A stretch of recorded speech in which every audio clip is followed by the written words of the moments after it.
Hello, I hope everyone doing great. If you're not doing great, you could watch my dance videos because that a lot of people do like those dance videos.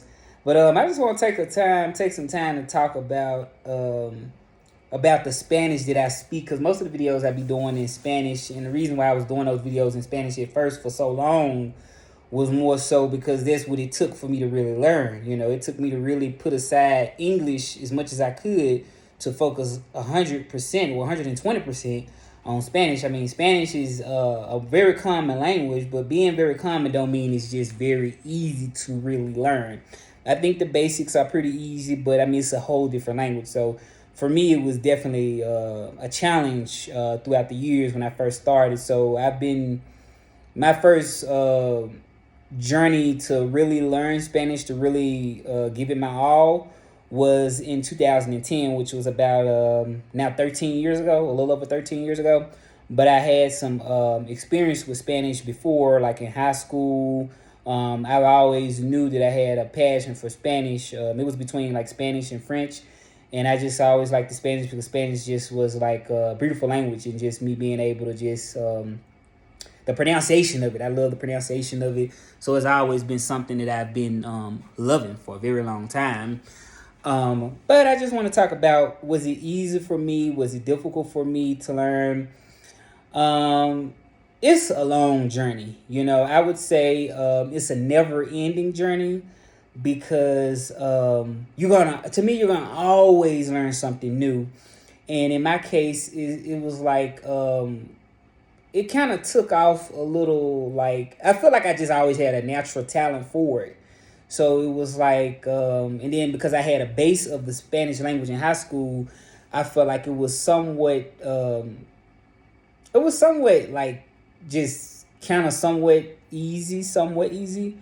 But the most difficult part for me was just really being able to train my ear to really understand people in Spanish. It was like the most difficult part of it because I'm like, it was just because it's so complex. I mean, it's a different language, even though it's common. It's still a different language, so it was very, very complex. And for the people that don't know me, I am Russell, and I am originally from Memphis, Tennessee. I'm originally African American, so I don't have any Spanish roots, or I'm not from a Spanish speaking country. I do currently live in Mexico. So I will say coming to Mexico definitely kind of was the icing on the cake for my Spanish because I had spent so many years learning, so many years. So coming to Mexico was just like a walk in the park. I already knew most of the base of the language. I knew, I was able to communicate. It's just like if you're in the United States and you go maybe from one state to the next state or something, you just kind of pick up new words and maybe new phrases that the local people may say. So just to be honest, for me, I don't think Spanish, I would say, is just like something you can learn overnight. It wasn't something that I learned overnight. It takes quite a long time. It really depends on how much time you have to put into it. I mean, if you have like when I started it, because I knew Spanish, like I kind of touched on it in high school when I was a teenager, but I really didn't start to really take it 100% serious until I was about 21. Um, so that was 2010. It was about like years ago. I started to take it completely serious. Where I said, because I got laid off from a job. I used to work at a call center that I was working for in Memphis, Tennessee, and it was like a job for like 3 months that I had. It wasn't really that long.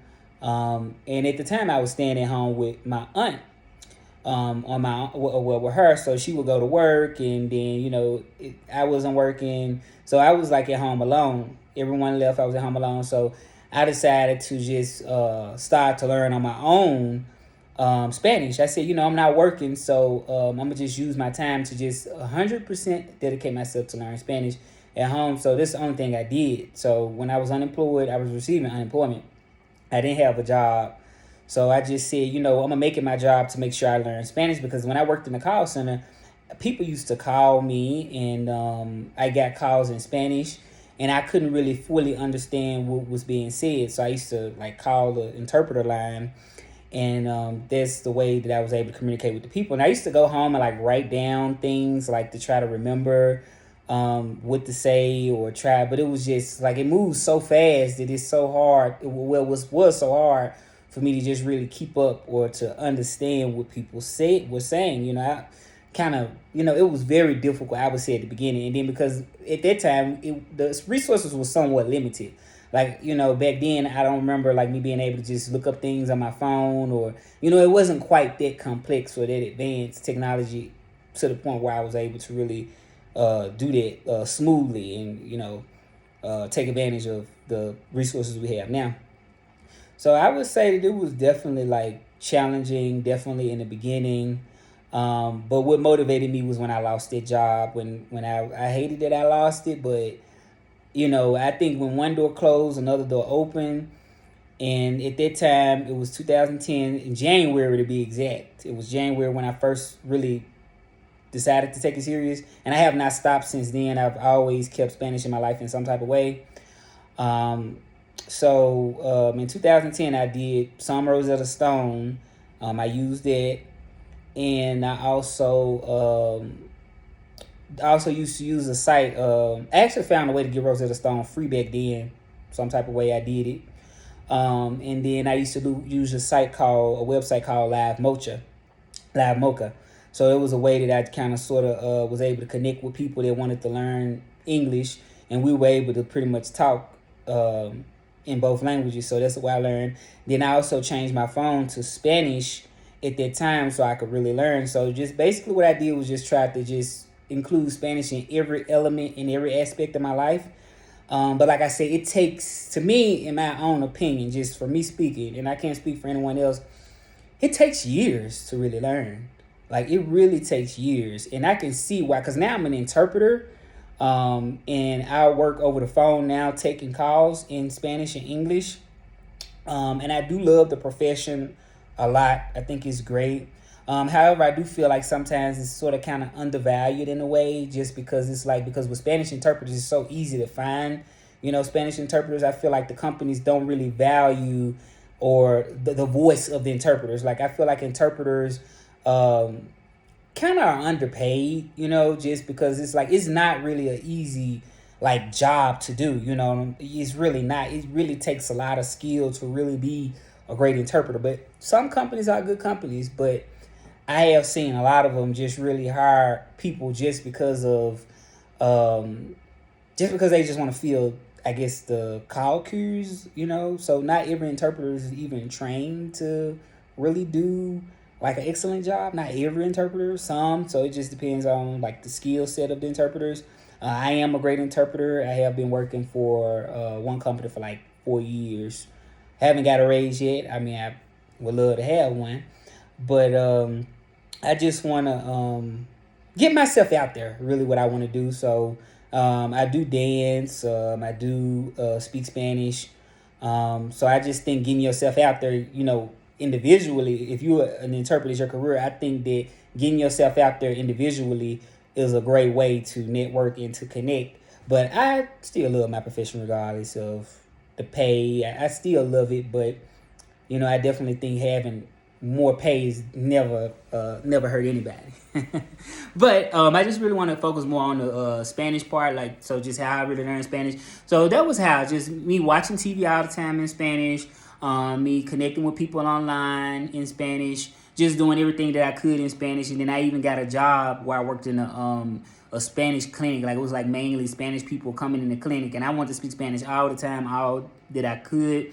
I used to call when they certain companies and they say press 2 for Spanish, and I press 2 for Spanish because I just wanted to force myself. So it's definitely something that's possible to do because there's so many Hispanics in the United States. So you just have to really put your mind to it. I really don't see a lot of black interpreters, really. I'm not saying there's not other ones, but I really don't see. I mean, it's not really something that anybody can just do. Even native Spanish speakers, it's not something that just anybody can do. You have to really have a skill for it, and it takes time. First learning the language, for me, that took many years to really just know it, just to the point where it's pretty much like your native language. You just know it when you hear it. You effortlessly understand it. That took time. Like that is time. So some people just don't have the time because they're working and they're not able to really, dedicate their time to it. But I definitely wouldn't say by any means that it was just like in 3 months or 4 months or in a year. Or I mean, it took some years for me just to really know. And you never stop learning. You just continue to keep learning. And I just wanted to do this video because I do dance videos and people comment on those dance videos. I do most of my videos in Spanish. I do. But I also speak some French too. I'm not quite the same in French as Spanish, but I do speak some French and I do understand some French. So I would say my level is definitely intermediate in French. But I'm a language lover. So, those just what I wanted to talk about in the video today. Was it really easy? I would say no, it wasn't easy to learn Spanish. I think the common stuff that we tend to hear is pretty easy to, pick up. I think it's easy to pick up the base of the Spanish language and for you to know the basics. But to really know it, like, to a point where, like, where you're just completely fluent, where it just comes out natural, takes many years just to really know it that way. And I be getting calls and they need me to interpret and they never know. I don't think people really know that I'm not a native speaker because my Spanish is so fluent. So I don't think that it's hard to detect that I'm not a native speaker. So I think there's one thing that makes it interesting because I have a southern accent. Maybe it's not as strong as it used to be, but people pick up that I have one. So it's like my Spanish and English is like night and day. My Spanish is completely fluent, but I still have that southern accent, which doesn't give people an indication that wow, he speaks Spanish. So I think that's just like another interesting thing. So. But yeah, that's pretty much what I wanted to cover in this video today. Just wanted to let you know, like, all the people that want to learn Spanish, I think you should learn. I think I encourage people to learn just because it's still a beautiful language. I still love Spanish. You can look at my videos on online on here on YouTube. I do put videos up, but I just want to continue to grow just because, like I say, not every company really pays the interpreter for what they're worth. I don't feel like it. So the power we have today, the network, I think is awesome. So you don't have to really wait around all the time just for somebody to pay you more. I mean, I am an interpreter, so if you need an interpreter or anybody need an interpreter watching this video, you definitely can. We could definitely set something up because I am a professional interpreter. I have taken, it's a test, it's the ACTFL, which you can take as well in order to assess your level in interpretation. And I am an advanced high, which is one of the highest levels in Spanish that you can achieve. So you can take that test. There's a lot of different things you can do. And I also completed a 40-hour certificate. I have completed 2 40-hour certificates to work as a medical interpreter. Over the phone, I take calls in 911 calls. I take medical calls. I take sometimes schools call. So I love to help people. So yeah, but just to kind of sort of conclude the video. Spanish is really easy in the beginning, I feel. Definitely the basics that we hear all the time, the basic things, I think is very easy.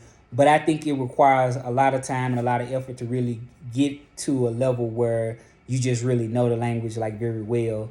And I encourage everyone to learn. I've taken calls before and people were like, oh, you speak Spanish so good. And they're like, well, I want to learn to speak Spanish too. I want to learn, and I just say, you can do it. You can do it if you put your mind to it. I speak 3 languages, and that's why I put my name is like Russell Trilingual. So, because I do speak 3 languages, but I don't interpret for French. I interpret for Spanish. I love the language. So, I hope I was able to motivate some people maybe to learn Spanish. It's definitely been a long journey. And like I said, you never stop learning, even in your native language, like in English. You never stop learning. You keep learning. You can watch cartoons if you have a basic level in Spanish. And if this advice could help anybody out, I'm not even from a Spanish-speaking country, but I did it, so I believe in everybody that really is interested in Spanish. I believe that it is possible. But like the video if you do like it. If you did like it, subscribe to the channel. if you do like it. And share the video if you do like it. I just love to make people happy. When I interpret, I love that I can help people. So it's so many people in the world, so I'm sure that this video can benefit somebody to learn, And another thing is that sometimes companies want to have someone that's a native Spanish speaker. Okay, that's another thing. But I have had assignments where I went to like schools and I've interpreted before, and I've always been like at the top of my game. I love this profession a lot. So, and I have did great interpretation. I have provided excellent interpreting services at schools, and they have gave me feedback from like other interpreters because my interpretations were so smooth. They were like, well, we know people that was like Spanish, like native Spanish speakers, like maybe they were born in like the United States, but they're native Spanish speakers, but they don't really know all the terminology because as an interpreter, you have to know you have to know a lot of terminology, and you have to know specifically the terms on the topic that you're working with. So that's another thing. Like you can be a native Spanish speaker, but you might not have that knowledge or the working knowledge of the topic that you like. For instance, if you like interpreting for a doctor, but you may not have been exposed to the technical terms that the doctor may use. Even sometimes me, I have to, even though I've been doing it for years, even sometimes me, there's like a certain word or something because you're not a doctor or you don't deal with it every day. You may have to just be like, hold on, doctor, I have to allow me to look up a word, because like I say, it's very complex and it's very fast paced being an interpreter. So I just think that employers have like a unrealistic, like I guess, way of choosing candidates sometimes, because I've heard that sometimes they just would choose just someone just because they're native over someone that may not be native but has more knowledge or more skilled. That's really what counts, not if you're native or not, because you can be native. But because I've seen people that's like native Spanish speakers, maybe that like their mom and dad maybe speak Spanish, and maybe they could have been raised in the United States, but they was not trained on a specific subject matter that they're dealing with. And what I've heard sometimes is they trip up over the words. Not everybody now. I'm not referring to everybody, but I'm just saying, just based on my experience, I've heard that has happened before with native speakers. Because it's not just about you speaking Spanish and English or whatever language you're interpreting for. It's also about you having this specific knowledge on the subject that you're dealing with. Like if you can speak fluent Spanish, but if you've never dealt with or never interpreted or never heard the certain words or terminology that you have to use for what you're interpreting for, then it's going to be very difficult. It's not going to be a smooth interpretation. So it's important to have that too. So on top of knowing the language as an interpreter, you also have to have the skill set of knowing that particular specific terminology in order to interpret. So that's another thing. So I just don't agree with that. Oh, just because it's a native speaker, that they should hire a native speaker over someone that is that has a working knowledge, of the language, So that's the only thing I just wanted to point out too. You can leave your comments here. If you watch my dance videos, leave your comment or, whatever. Just leave it there. If you want any tips or any advice learning Spanish, you can definitely, come in, ask me questions. I have moved to Mexico. I've been here for about a little over 3 years now. So it's just a passion, and I would love to connect with other people. Like I said, if you need an interpreter, I definitely am an interpreter, and I am willing to offer services. I am now at the time working for different agencies at the moment, but I feel like I could definitely be more, that I could grow more if I could just definitely reach out on my own and have provide my own services. And I know it's something that's really needed. So I hope I was able to motivate everyone to learn Spanish or learn whatever language you want to learn, French or whatever, But thank you so much for watching my video. Thank you so much for the likes and following me. And I hope everyone has a great day. Never give up. Keep going. Never give up. All right, everyone. Take care and have an excellent day.